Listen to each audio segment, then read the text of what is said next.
Friends and welcome to my channel Vishal Kumar ji. तो विशाल कुमार जी के GS में एक बार आपका फिर स्वागत है। जैसा कि हम प्रत्येक दिन आपके पास नई नई जानकारी लेकर आ रहे हैं और आज हम फिर एक नई जानकारी लेकर आए हैं। और आज का जो जानकारी है वो हम पॉलिटिकल साइंस से लेके आए हैं। और किसकी जानकारी मैं आपको दे रहा हूँ, आज हम पढ़ाएंगे आप लोग को चुनाव के बारे में, कैसे होता है, ईवीएम का पहला प्रशिक्षण कब किया गया, जो जिले निर्वाचन होता है जिला का जो किस पावर किसके पास होता है, किस पार्टी को कितना प्रति में किया जाता है, कितने दिनों में चुनाव होता है, कुछ सारी जानकारी हम आज आपको चुनाव इलेक्शन से रिलेटेड ही बताएंगे। और आज से ठीक 2-3 महीने के बाद बिहार में भी विधानसभा का चुनाव होने वाला है।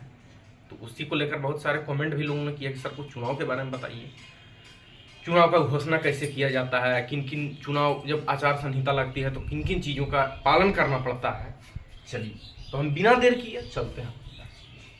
चलिए तो चुनाव का घोषणा कौन करता है? चुनाव आयोग। याद रखिएगा, मेरा पहला क्वेश्चन है, माय फर्स्ट क्वेश्चन, भारत में निर्वाचन आयोग का गठन कब हुआ? जी हाँ, भारत में जो निर्वाचन आयोग है, जिसको हम लोग इलेक्शन कमीशन कहते हैं, चुनाव आयोग कहते हैं, जो इलेक्शन का डेट निकालता है कि इतने चरणों में इतने इतने सीटों पे मतदान होगी, मतगणना इतने तारीख को होगी, तो कौन करता है? तो भारत में तो चुनाव आयोग करता है। उसका गठन कब हुआ? तो 25 जनवरी 1950 को, यानी कि संविधान लागू होने से ठीक एक दिन पहले 26 जनवरी 1950 को संविधान लागू हुआ और 25 जनवरी 1950 को भारत में निर्वाचन आयोग का गठन किया गया। चलिए दूसरा क्वेश्चन है, आम चुनाव का कार्यकाल कितने वर्षों का होता है? जी हाँ, जो चुनाव का कार्यकाल होता है, जो चुनाव हो जाता है तो फिर कितने वर्षों में चुनाव होता है? तो आम चुनाव का जो कार्यकाल होता है वो 5 वर्षों का होता है। कितने वर्षों का होता है? 5 वर्षों का। जैसे कि अभी 2025 चल रहा है, 2 महीने के बाद बिहार में चुनाव होगा, तो इससे पहले चुनाव कब हुआ था? 20 में, यानी आज से 5 साल पहले। और इधर 2000 पिछले महीने जो 2024 में इलेक्शन हुआ बिहार में, 5 साल पहले कब हुआ? यानी कि 2019 में हुआ था। तो इससे विधानसभा 2020 में हुआ, फिर 25 में हो रहा, फिर 25 में हुआ, फिर 30 में होगा, यानी कि हर 5 साल के बाद चुनाव कराया जाता है। अब है कि उपचुनाव क्यों होता है? बहुत सारा जगह पर आपने सुने होंगे कि फलाने सीट से उपचुनाव हुआ। इस सीट पर मान लेते हैं कि बिहार में आज से ठीक 2 साल पहले चुनाव तो 5 साल में होता है, लेकिन किसी कारण से वो सीट खाली हो जाता है।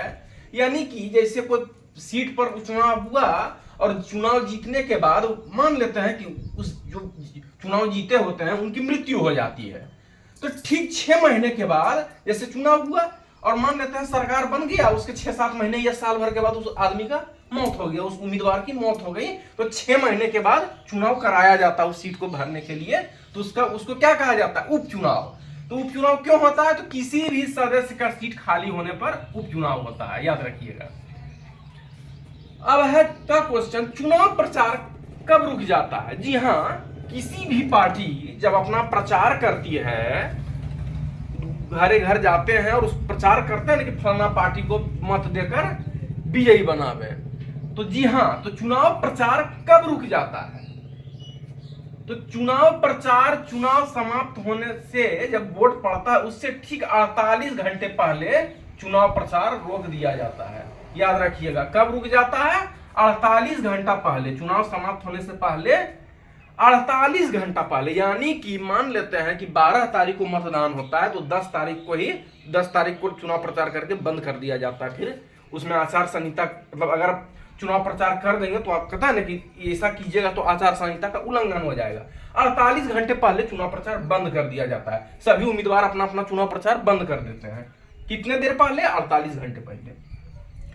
अब है कि जिला का सबसे बड़ा निर्वाचन अधिकारी कौन होता है? तो जो जिले के होते हैं निर्वाचन पदाधिकारी, जो इलेक्शन जिनके देख रेख में होता है, पूरा हेड रहते हैं, तो डीएम रहते हैं। कौन रहते हैं? डीएम, डिस्ट्रिक्ट मजिस्ट्रेट, जिला पदाधिकारी, जिसको हम लोग कहते हैं। निर्वाचन मतलब कि सारा कुछ उन्हीं को, पूरे जिले का कमान उनके पास रहता है, पूरा जिले को हैंडल वही करते हैं। कहाँ पर है वोटिंग, कैसे हुआ, इतना पर कितने ऑफिसर आए, मत पेटी को वहां तक ले जाना, फिर यानी कि जब तक मतगणना नहीं हो जाती है सारा कमान डीएम के पास रहता है। याद रखिएगा। तब है कि सबसे प्रथम ईवीएम का प्रयोग कहाँ हुआ। जी हाँ, अभी जो हम लोग ईवीएम जो है ना कि इलेक्शन वोटिंग मशीन जो दाबते हैं और उसमें मत पट आपका चला जाता है, पहले जो होता था वो पोस्टल बैलेट से होता था मतदान। याद रखिएगा, पहले आज से 15 वर्ष 20 वर्ष पहले किससे मतदान होता था, तो पोस्टल बैलेट से होता था मतदान। अब क्या से होता है, ईवीएम से, मतलब इलेक्शन वोटिंग मशीन ईवीएम से होता है। तो ईवीएम का पहला प्रयोग हुआ 2004 के लोकसभा चुनाव में। जी हाँ, सबसे प्रथम बार ईवीएम 2004 के लोकसभा चुनाव में हुआ। 2004 में जब लोकसभा का चुनाव हो उसमें पहला बार ईवीएम का प्रयोग किया गया। अब है कि नोटा का पहला प्रयोग। जी हाँ, जब देखते हैं सारे उम्मीदवार की सूची जब रहती है ईवीएम में, तो सबसे अंतिम में एक रहता है नोटा, नन ऑफ दिस। इनमें से कौन से उम्मीदवार आपको पसंद है, सबका छाप रहता है, ये फलना उम्मीदवार इस छाप से है, चिल्ला उम्मीदवार इस छाप से है, सबका छाप रहता है। तो बहुत सारे लोग कहते हैं नन ऑफ दिस, यानी कौन से उम्मीदवार इसमें आपको पसंद है, तो कहता है इनमें से कोई नहीं, मतलब नोटा को मेरा वोट। कहता है किसको वोट दिए थे, नोटा को वोट दिए हैं, नोटा को, यानी इनमें से कोई नहीं, नन ऑफ दिस, यानी कि इनमें से हमको कोई उम्मीदवार पसंद नहीं है। तो नोटा का पहला प्रयोग 2013 में किया गया छत्तीसगढ़ में।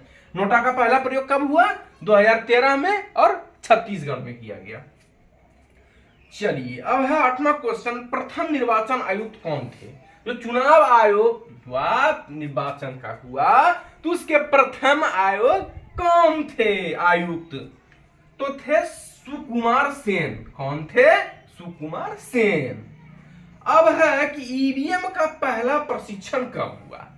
जो हम लोग ईवीएम पे हैं, तो इसका तो पहला प्रयोग 2013 में, 2004 के लोकसभा चुनाव में हुआ। अब ईवीएम का पहला प्रशिक्षण, जब ईवीएम बना उसको प्रशिक्षण हुआ और उसके तहत चुनाव कराए गए, तो पहला प्रशिक्षण 1982 में केरल में हुआ। कहां हुआ, सन 1982 में हुआ। कहां हुआ, केरल में हुआ। अब 10वां और अंतिम क्वेश्चन है, मताधिकार का उम्र, यानी कि वोट देने की समय सीमा कितने साल से होती है। अब कब, कितने उम्र में आपको मतदान करने का हक होता है, प्रतिनिधि चुनने का हक होता है, तो उम्र है 18 वर्ष।